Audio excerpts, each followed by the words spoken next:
With control of Africa, the Allies looked north to Sicily, target for invasion. Sicily in enemy hands meant domination of the Mediterranean shipping lanes. Sicily ours, the Italian mainland was within easy reach. General Eisenhower was designated Supreme Commander. General Alexander, Deputy Commander. Admiral Cunningham, Naval Commander. Air Marshal Tedder, Air Commander. General Patton, American Ground Forces. And General Montgomery, British Ground Forces. The Italians had spent 5 years fortifying Pantelleria to guard Sicily. Major General Doolittle's African Air Force blasted Pantelleria from early May to mid-June, dropping 6,300 tons of bombs.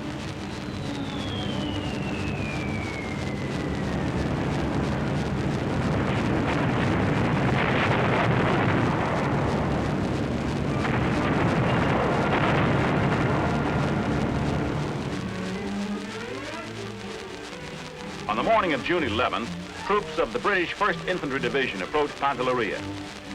Even as the assault boats moved toward shore, part of the Italian garrison capitulated as a result of air attacks. After the landings, 11,000 Italians became willing prisoners of war. Within 4 days, Axis planes from Sicily attacked our supply ships again and again.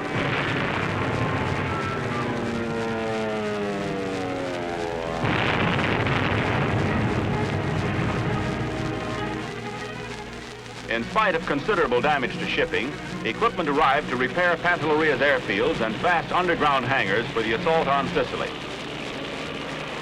Meanwhile, our planes launched daily attacks on Sicily from newly won Pantelleria, Malta, and North Africa. The tempo of bombing, especially on shore defenses, was intensified as D-Day approached. On July 9th, 2,250 sorties were made, raining 600 tons of bombs on Sicily in 1 day.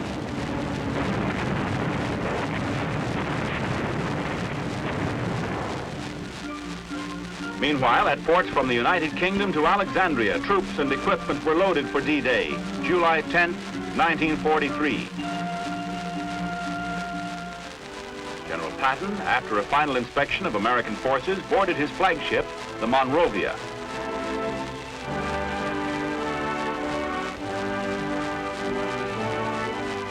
General Eisenhower flew to Malta for a last-minute conference with Admiral Cunningham, General Alexander, and Air Marshal Tedder.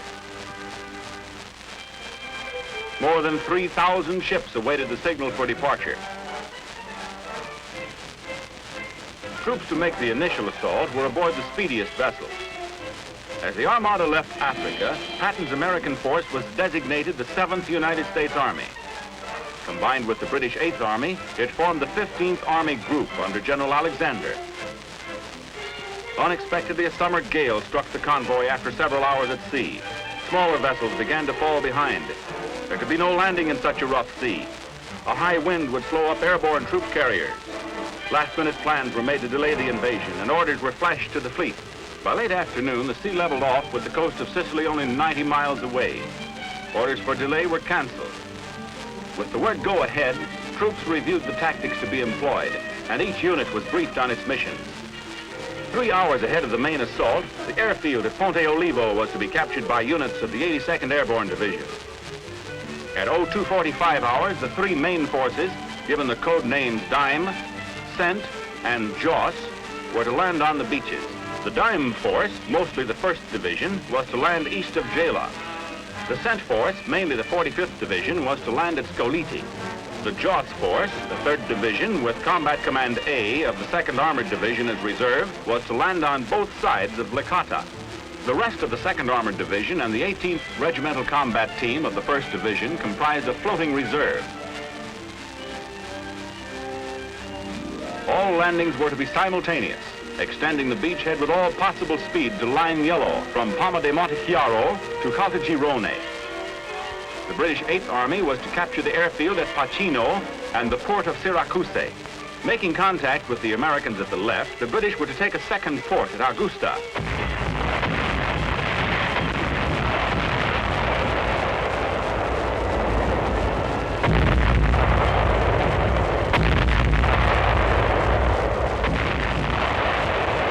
largest assault force ever assembled up to July 1943 achieved complete tactical surprise. There was little opposition to the first landings, except near Jela. Instead of landing where enemy coastal defenses were formidable, we struck where the enemy thought the water too shallow for our craft to unload heavy equipment. Floating causeways, an ingenious method of bridging from ship to shore, made the landings possible. A well-guarded secret, the causeways proved successful under baptism of fire at Sicily.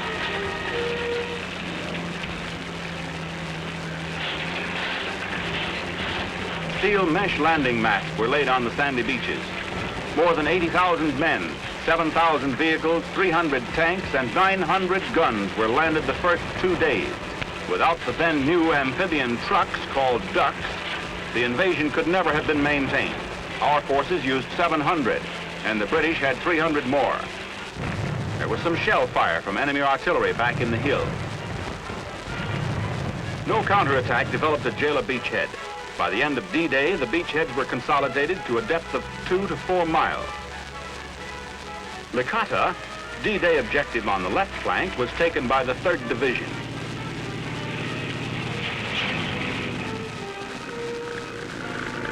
D-Day +1, as General Patton came ashore, reports revealed a total of 72 American dead for the first 24 hours of a major invasion. While our troops pushed toward Line Yellow, the Luftwaffe struck vainly at our supply ships. For the next 2 days, there were repeated air attacks.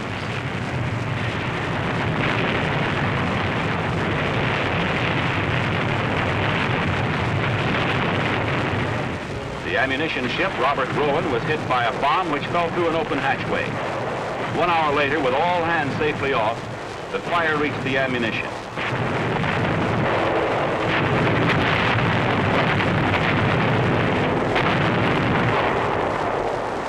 Enemy planes, artillery, and the rough Mediterranean left the beach littered with supply casualties. Italians, ordered to hold us until German armor could drive us into the sea, surrendered by the thousands.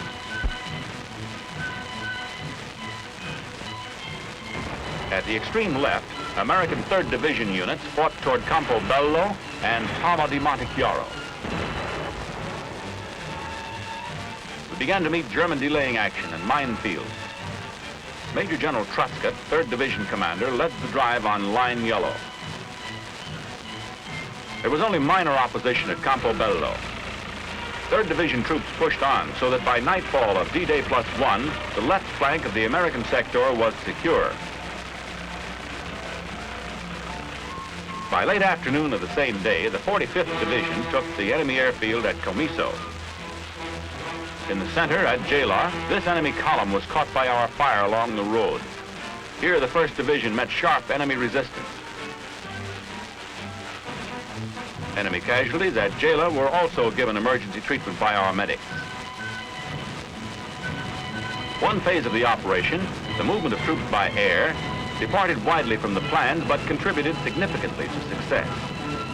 Paratroopers of the 82nd Airborne Division took off but were scattered far from their original objective.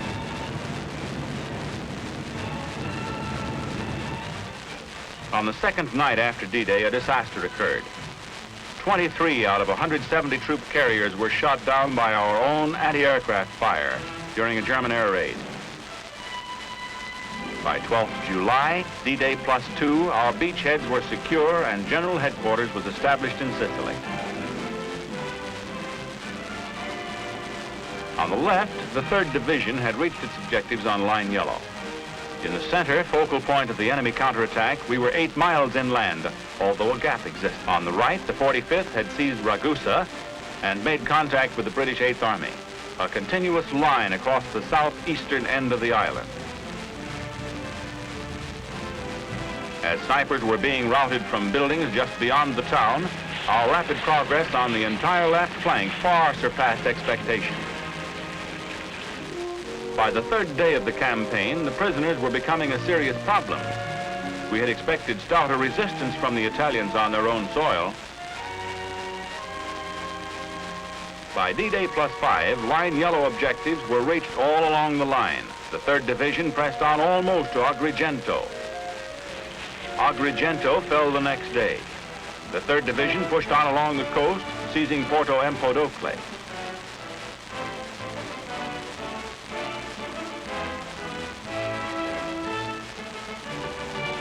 Simultaneously, the 1st and 45th Divisions advanced on Caltanissetta in central Sicily.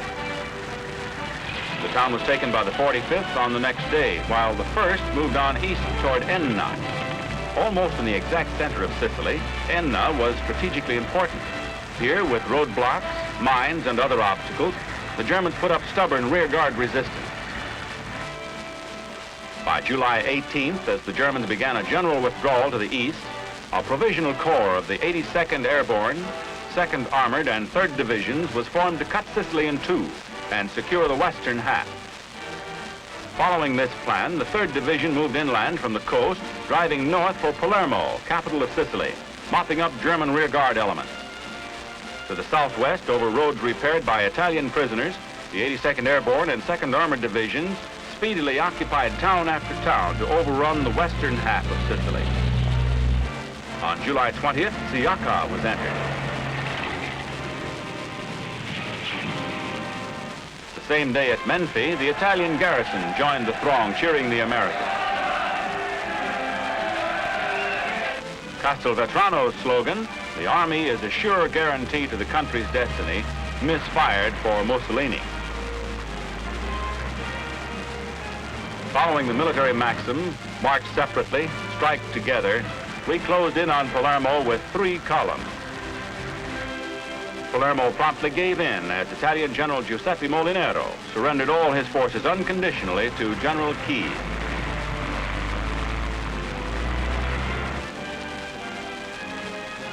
At Palermo, which was relatively undamaged, men of the 2nd Armored and 3rd Infantry Divisions, tired and grimy, paused for the first time in 13 days. Palermo Harbor, the most important in Sicily, was temporarily useless. 44 wrecked vessels blocked the wharves and channels, and we had knocked out another strong air base. By July 24th, the 3rd and final phase of the campaign opened against the enemy in the northeastern end of the island. Speedy drive up the coast swept up more little-known Italian towns like Castelbuono. The Italian army continued to disintegrate while our advance pushed for the German evacuation point at Messina. General Eisenhower arrived to inspect Palermo, our most important conquest, and a future base for 7th Army operations.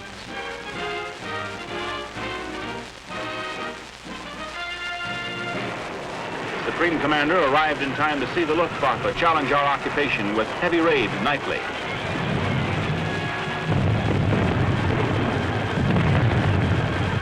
Palermo Harbor, which we had bombed barely a week before, was now a target for German planes while we worked to clear it for our use.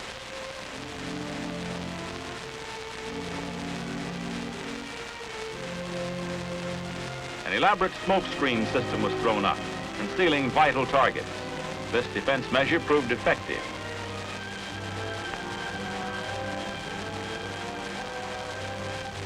The harbor partially cleared, Palermo became an evacuation point for the wounded. The water ambulance evacuated the wounded to a hospital ship waiting in the harbor. In record time, the severely injured were receiving expert medical treatment in North Africa. About 6,000 casualties were evacuated by air and sea. The majority were enemy soldiers. Italian motorcycle corpsmen, eager to surrender, rode their own vehicles to a PW collection point.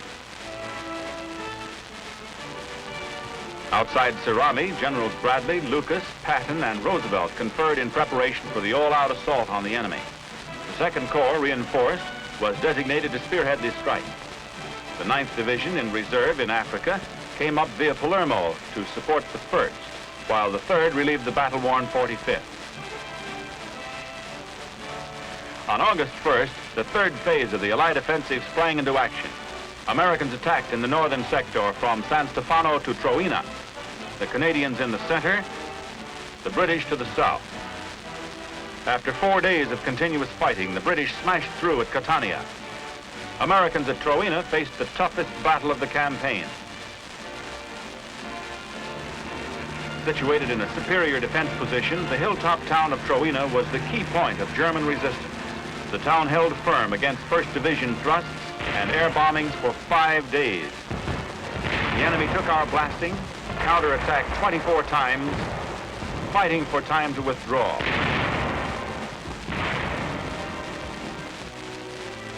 Early on August 6th, a 9th Division patrol, which had outflanked the town, reported Troina abandoned by the enemy. Troina had suffered the fate of so many towns located in the path of war. On the coast, San Fratello still held out. A surprise amphibious landing behind the German line, the first of 3 such end runs, resulted in the capture of the town. From this point, it was a chase to the Messina Peninsula. The enemy, in full retreat, attempted to hold us back with demolitions and stubborn rearguard action.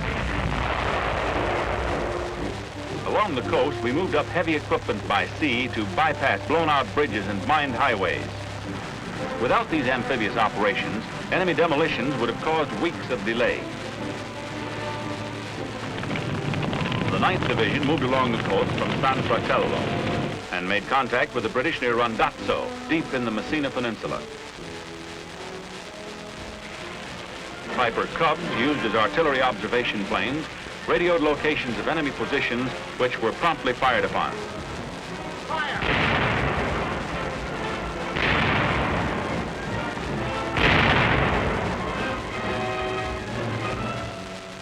Enemy demolitions were highly effective on the highways of the steep cliffs in northeastern Sicily, slowing our advance. Despite the speed and resourcefulness of our untiring engineers, the Germans gained time to fall back on Messina. The last days of the campaign were a race against time. 2 more amphibious moves to cut off the German escape did not bring us close enough. In the final drive, more and more wrecked and abandoned enemy equipment lined the highways.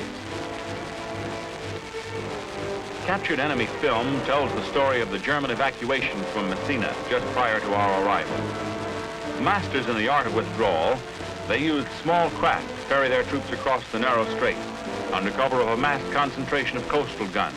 Despite the intensity of our drive across the island, over 100,000 men, equivalent to more than 3 German divisions and almost twice as many Italians, with considerable amounts of supply, reached the Italian mainland safely. The last of the Nazis pulled out during the night of August 16th. At daylight the following morning, we entered the city of Messina. The usual contingent of Italian soldiers who were expected to hold us back surrendered.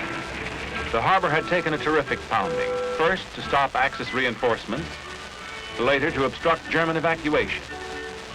The fall of Messina, 38 days after the landing, marked the end of the campaign in Sicily. Our next offensive would be against the boot of Italy, only 2 miles across the water. The Allied military government first operated in Sicily. Military government officers, including Colonel Poletti of New York, followed the frontline troops to take over administration of the island. Sicily was now an Allied base of operations. Strict regulations were enforced, including confiscation of all weapons. To battle starvation, stockpiles were established, tiding the people through the winter until Sicily could begin to produce again. A rigid system of rationing and price control was set up. Hidden or hoarded wheat was dug out.